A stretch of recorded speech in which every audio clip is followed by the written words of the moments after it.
AITA for suing my landlord after discovering he had been filming me in my apartment for 8 months. I found a camera behind a smoke detector in my bathroom, then another in the living room.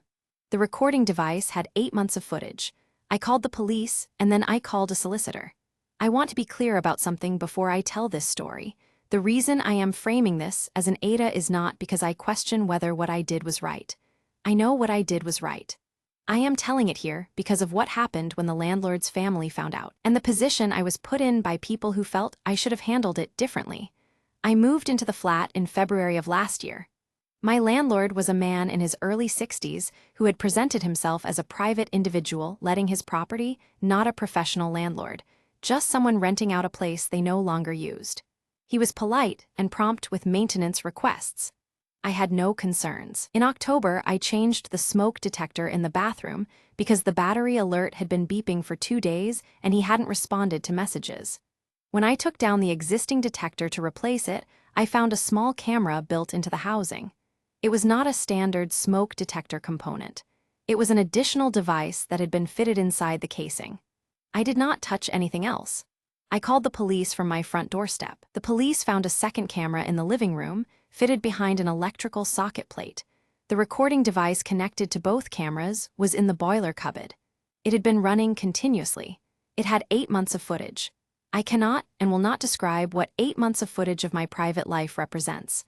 I will say that I had lived in that flat as a person who believed they had privacy and everything that means. My landlord was arrested that evening. I was temporarily housed by the council and then moved to a new address.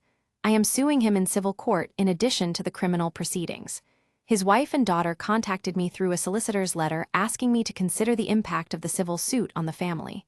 I told my solicitor to respond. Am I the asshole? Update, 6 months later. My landlord pleaded guilty to the criminal voyeurism charges.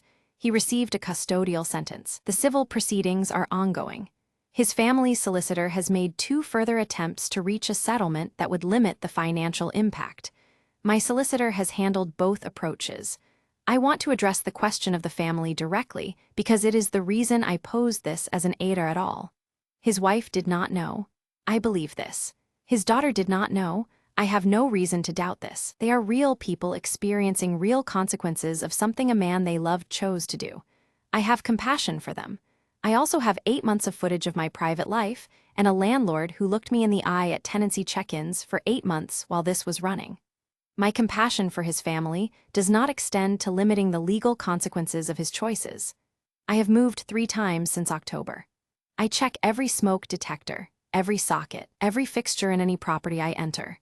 This is my life now. I didn't choose it. He gave it to me.